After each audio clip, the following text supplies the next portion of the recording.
మహబూబ్ నగర్ జిల్లాలో మరి పెద్ద ఎత్తున ఆటో డ్రైవర్లందరూ కూడా ఇక్కడ మాతో పాటు రిజర్వాయర్లు చూడడానికి కూడా అంత శ్రమ కోర్చి ఆటోలు ఎక్కించుకొని మరి పైకి వచ్చిండ్రు.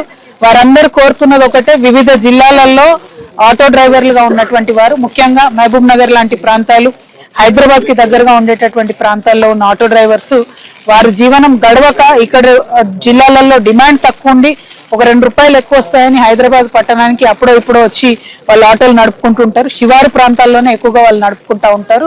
మరి మీ ప్రభుత్వం, కాంగ్రెస్ ప్రభుత్వం అటువంటి పేద ఆటో డ్రైవర్లకు ఇచ్చిన మాటలన్నీ తప్పిండ్రు.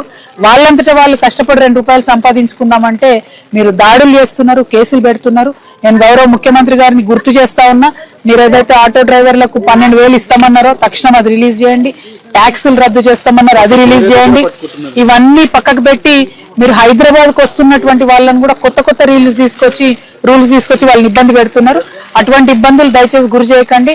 మీరు ఒకప్పుడు హైదరాబాద్ ఫ్రీ జోన్ చేయాలని మాట్లాడినారు ముఖ్యమంత్రి గారు. ఇవాళ ఆటో డ్రైవర్లకు కూడా హైదరాబాద్ నగరం అందుబాటులో లేని పరిస్థితి వచ్చింది. మహబూబ్నగర్ జిల్లా వాళ్ళకు కూడా హైదరాబాద్ అనేటటువంటిది ఫ్రీ జోన్ లేకుండా ఉన్నటువంటి పరిస్థితి వచ్చింది. కాబట్టి దీన్ని మీరు తీవ్రంగా పరిగణించాలి. మీ ట్రాన్స్పోర్ట్ కమిషనర్ గారికి మీరు తొందరగా ఆర్డర్స్ ఇవ్వండి. రూరల్ ఆటో డ్రైవర్స్ జీవనోపాధిని కాపాడండి.